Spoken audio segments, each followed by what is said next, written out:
Assalamualaikum warahmatullahi wabarakatuh.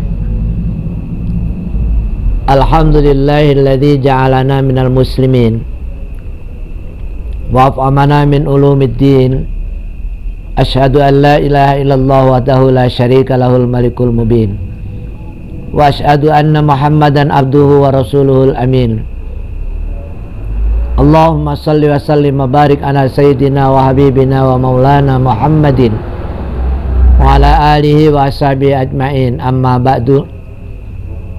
Hadratal mukarramin, para alim, para guru, dan sahabat-sahabatku sekalian yang saya muliakan, alhamdulillah kita bersyukur dan kembali bersyukur senantiasa kepada Allah Subhanahu wa Ta'ala yang telah memberikan barokah kepada kita semua sehingga kita bisa menjalankan tugas-tugas duniawi dan ukhrawi. Salawat dan salam marilah kita sama-sama sanjungkan kepada junjungan kita Nabi besar Muhammad sallallahu alaihi wasallam. Mudah-mudahan kita bisa menjalankan ajarannya sehingga kita diakui sebagai umatnya kelak mendapatkan syafaat fi yaumil qiyamah. Sahabat-sahabatku semua, sebentar lagi kita menjalani hari raya Idul Fitri, ya, yang orang kita biasa menyebut dengan Lebaran. Ya, kalau orang Jawa ada yang nyebut boto. Boto itu ba'da, artinya sesudah. Lebaran juga bar itu sudah menyelesaikan tugas di bulan Ramadan.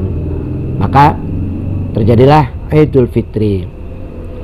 Kita akan berbicara beberapa tradisi yang berkembang di masyarakat kita di dalam rangka merayakan Idul Fitri yang diagungkan oleh semua umat Islam, yang mana semua umat Islam bergembira, bersukacita untuk menyambutnya, ya. Oleh karena itu ada beberapa tradisi yang sering kita saksikan di masyarakat, atau bahkan kita juga yang menjadi bagian daripada kegiatan itu, yaitu kegiatan takbiran. Kegiatan takbiran bermacam-macam, kegiatan takbiran, ya, bentuknya. Itu yang biasa yang sudah terpatri di dalam kegiatan kita, bacaan takbiran.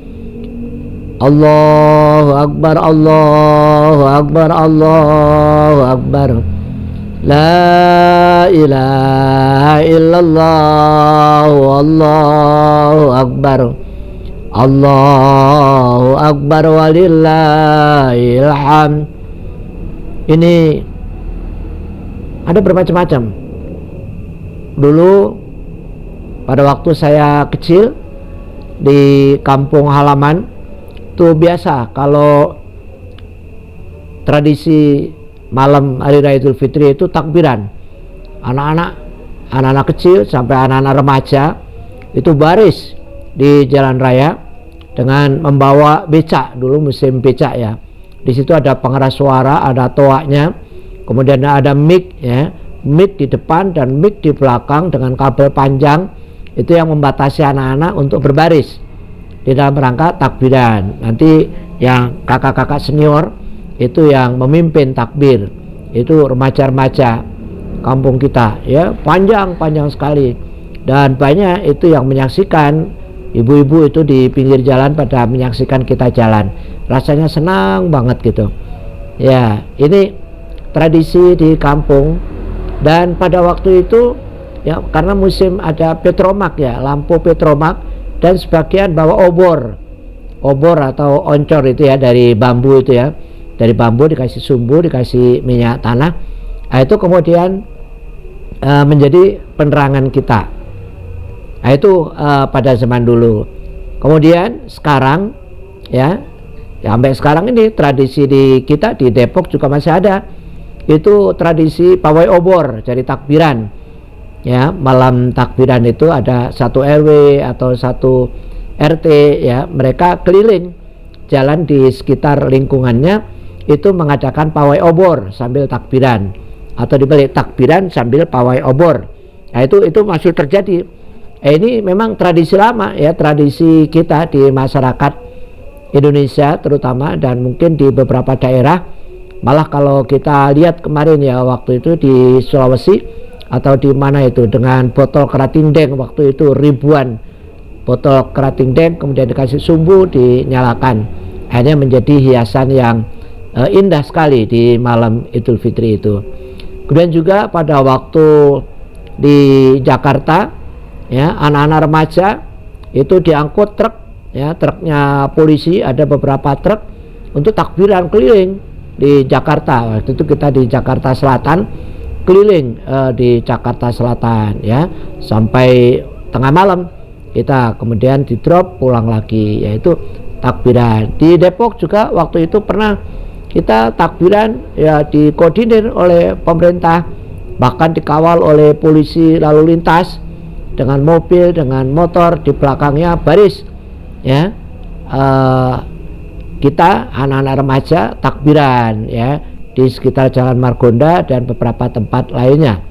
Dan banyak ya tradisi-tradisi, apalagi zaman dulu, zaman Orde Baru itu malah tabuh beduk oleh presiden ya, oleh Pak Harto waktu itu. Setiap tahun Idul Fitri dirayakan dengan takbiran, diawali dengan takbir di Monas dan seterusnya. Nah, itu tradisi-tradisi pawai obor dan lain sebagainya, seperti karnaval, itu merayakan takbiran, merayakan Idul Fitri dengan takbiran sangat indah, dan itu insya Allah tidak melanggar aturan. Itu menjadi tradisi bagi bangsa kita, khususnya umat Islam. Kemudian ketika malam Lebaran juga ada tradisi berbagi hantaran ya, hantaran ya, kalau orang sini istilahnya katanya tukar rantang. Jadi anak-anak kita diperintahkan untuk datang ke rumah omnya, ke Pak D-nya, ke saudara, kakek dan sebagainya untuk mengantarkan makanan. Ada yang mengantarkan makanan isinya nasi, ada yang isinya ketupat atau lontong dan seterusnya. Ini sangat indah tradisi antaran ini, yaitu berbagi kepada orang-orang yang kita hormati ya, terutama dari keluarga ya, atau handai taulan ya. Tetapi sekarang ada lagi juga bentuk parsel ya, udah musim parsel yang lebih modern lagi. Nah, ini tradisi yang berkembang di masyarakat kita, itu sangat bagus. Kemudian ketika Lebaran ya, pada waktu Idul Fitri itu ya, pada waktu pelaksanaan Idul Fitri ada makan bersama ya. Beberapa kali saya ketika khutbah di suatu masjid di sekitar Jakarta, di tradisi Betawi, begitu turun dari khutbah sudah disediakan nasi dan lauk, kita makan bersama dengan DKM dan sebagian jamaah di situ, rame-rame kita makan bersama. Bahkan kalau di Jawa ya, Jawa Timur, mungkin Jawa Tengah juga, itu setelah sholat Id itu kita bawa ambeng ya, setiap satu kakak membawa satu ambeng, nanti dimakan rame-rame di situ ya, berhadapan-hadapan ya. Ambeng itu kayak tumpeng tapi nggak tinggi kayak tumpeng begitu ya. Jadi isinya ketupat, ada lepet ya, ada sayur, ada lauk dan lain sebagainya. Itu dimakan setelah selesai sholat Id ya. Alhamdulillah itu menjadi makanan kebersamaan, dan ternyata itu juga terjadi di daerah-daerah yang lain seperti di Aceh dan lain sebagainya ya. Hampir semua ada ya tradisi itu ya, tradisi makan bersama setelah selesai sholat Id ya, di Sulawesi, di Kalimantan, Sumatera, dan di Jawa apalagi ya, seperti itu. Kemudian tradisi ketupat ya, pada saat Lebaran ya, kita biasa itu ya bikin ketupat dan makan ketupat. Ketupat itu kalau bahasa Jawa namanya kupat ya. Kupat itu apa ya maksudnya? Yang dimaksud oleh orang-orang Muslim Jawa ya, kupat itu artinya bahwa ngaku lepat itu apa, salah. Jadi kupat itu sebagai simbol bahwa kita ngaku lepat, ngaku salah. Lepat itu salah. Nah, makanya kelepatan itu adalah kesalahan. Nah, itu kemudian tradisi sungkeman dari yang lebih muda kepada yang tua, ya, dari anak-anak kepada orang tua sebelum jalan kemana-mana, sepulang dari sholat id sungkeman, ya, minta maaf, mengaku salah kepada kedua orang tua kita, ayah, ibu, kakek dan seterusnya. Itu yang dilakukan oleh masyarakat muslim di Jawa, makanya namanya kupat, ngaku lepat, artinya ngaku salah. Jadi kita di situ mengakuin kesalahan kita dan kita minta maaf kepada orang tua, dan itu memang diajarkan. Wa qadha rabbuka alla ta'budu illa iyyahu wa bil walidaini ihsana. Kita berbuat baik kepada orang tua. Tapi kalau ada kesalahan-kesalahan ya kita maaf, ya. Di antaranya ini sudah ditradisikan, ya, tradisi sungkeman itu bukan nyembah orang tua. Maksudnya kita hormat kepada orang tua. Ini adalah tradisi yang bagus dan mudah-mudahan itu akan berlanjut terus sebagai budaya yang diajarkan oleh orang tua kita, bahwa tradisi minta maaf kepada orang tua. Kalau sudah selesai minta maaf kepada orang tua, kepada saudara-saudara yang lain. Kalau di sini ya pada encing, ya, encang, Pak D, Om, ya, dan seterusnya. Baru setelah itu kepada saudara-saudara yang lain, dan yang kemudian jadi hari pertama itu ya kepada saudara-saudara orang tua, kemudian hari kedua dan seterusnya baru kepada orang lain, ya. Tetap kita kunjungan, ya, anjang sana, ya, berkunjung ke rumah-rumah tetangga, ke rumah saudara-saudara jauh dan seterusnya. Dan yang berikutnya adalah tradisi halal bihalal.